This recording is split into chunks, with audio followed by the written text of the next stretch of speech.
Moriya, The Shadow with Shifting Eyes. Written and read by Patience MakePeace. Book 1, Chapter 1, Slipping Through the Shadows.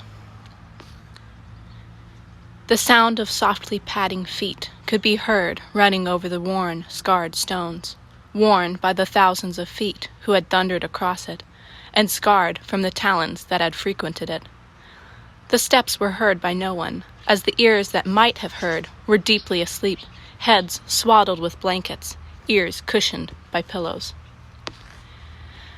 The feet moved hastily down the carpeted stairs, and instead of going straight to the large front doors, or proceeding down the second-floor hallway, as one usually would when traversing these floors, the feet came to a door just to the left of the stairs, at the closer end of the hall. It was a modest door of small proportions, with a small brass keyhole and a simple rope knotted for a handle. Small hands, dark against the darker wood of the door, unlocked the door with a complicated key and grasped the rope to pull it open. It was stiff but not unmovable, and it made no sound. The door was tight in its casing, and that was what made it stiff, but its hinges were sure and kept well oiled by the little hands every week, and it was a reliable gateway. Outside the thick stone walls of the small castle, the night was clear and fresh. Clouds danced neatly around the moon, which, hiding and reappearing with obvious playfulness, shone round and full, heavy in its luminousness. The stars peeked around the white masses, playing hide-and-seek with the slightly hazy outlines of planets that moved their galaxy about. The castle behind her glowed in the moonlight. Its white stone walls rose above her. The round tower supporting the stairway to her right split in half, one side bathed in moonlight, the other steeped in shadow. The murmur trees swayed and danced, and the bushes swayed and danced, shaken with insatiable laughter and innumerable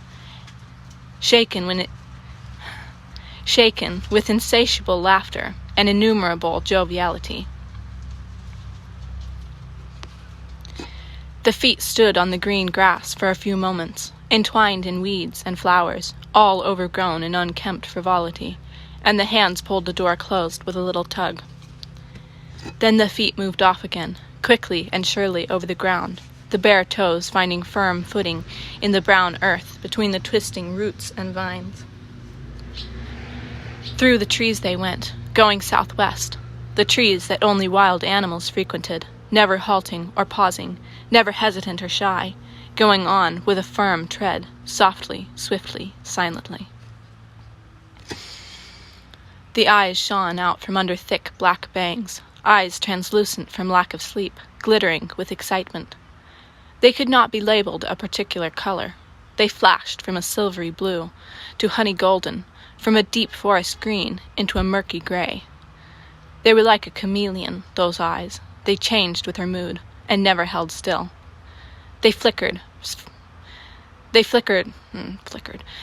from side to side constantly, staring deeply into clumps of shadow, skirting the edges of trees, chasing squirrels through branches, and following beetles over the leaves.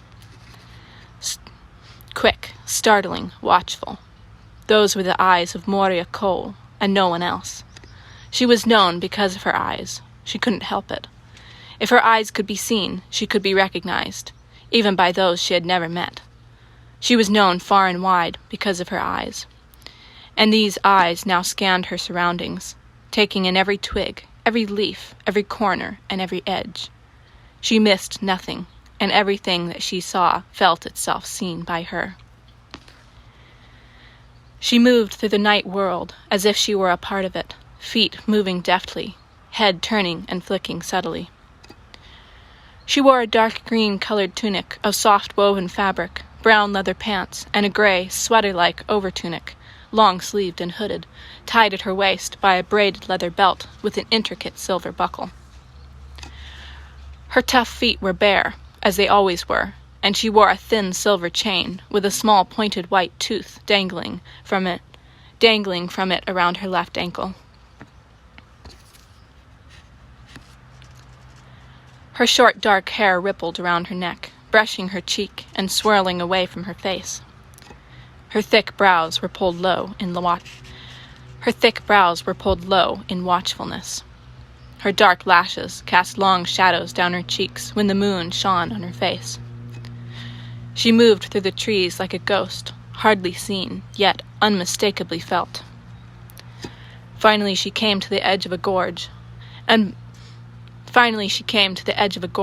began the dangerous descent along a thin path strewn with loose stones. It took about a quarter of an hour. It had taken 3 hours the first time, and she noted to herself that she was getting more acquainted with the place.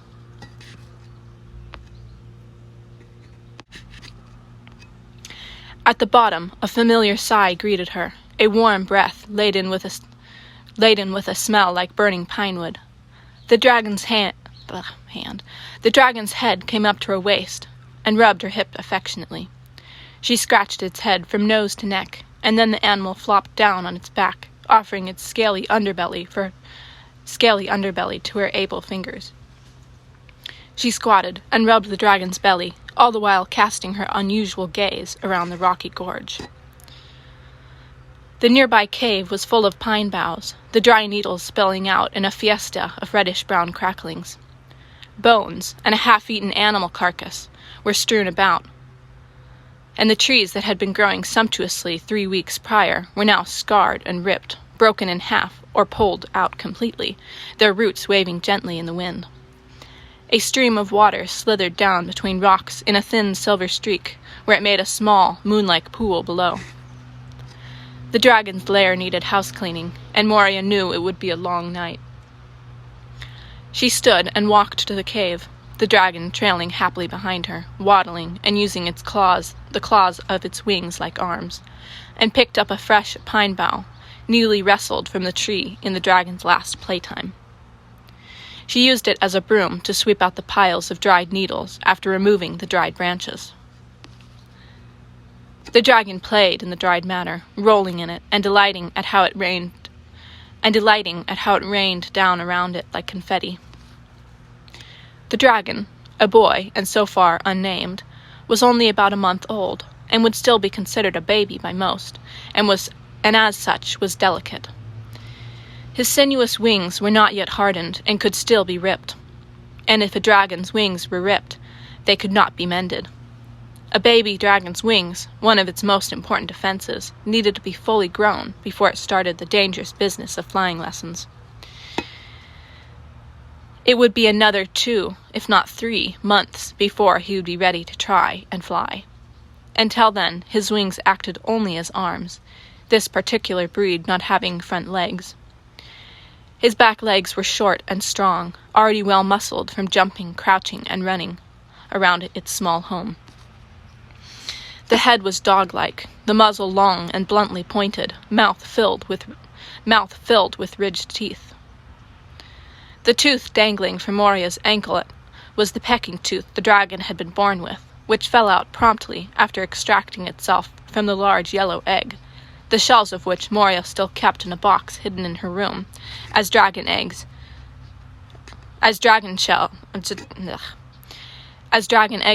were quite valuable. The new teeth he had grown were larger, longer, and more like shark's teeth, peaked and jagged. His eyes were round and inky black, reflecting the speckled stars and shining moon. His scaly self was a light coppery brown, talons long and smoky-colored.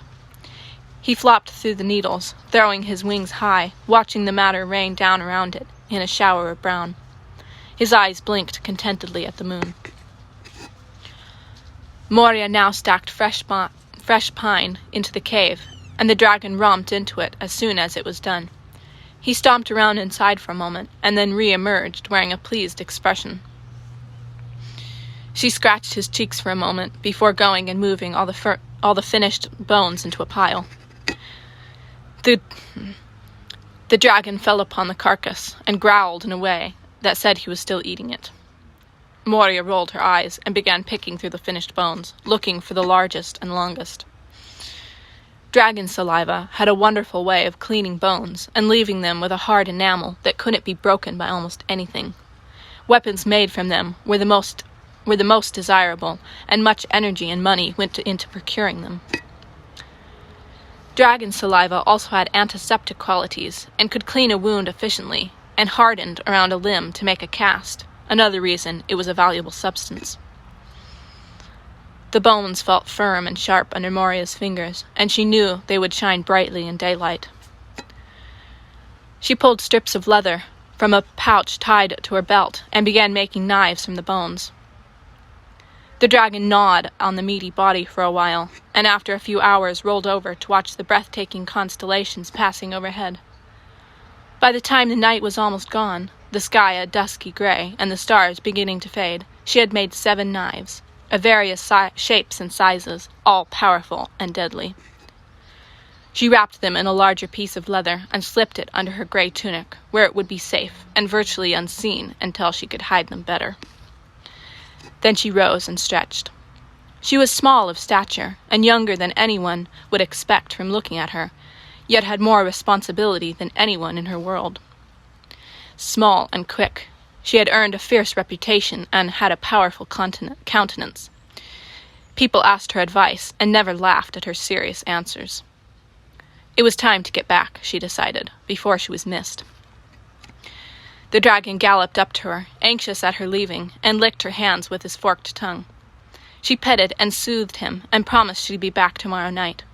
He was calmer as she led him back to the cave and sat with him for a few moments. Then she arose again, slipped between the shadows to the path, and was gone from the dragon's sight. He whined softly and soon fell into an uneasy sleep, one where dreams were prevalent and disconcerting. End of chapter.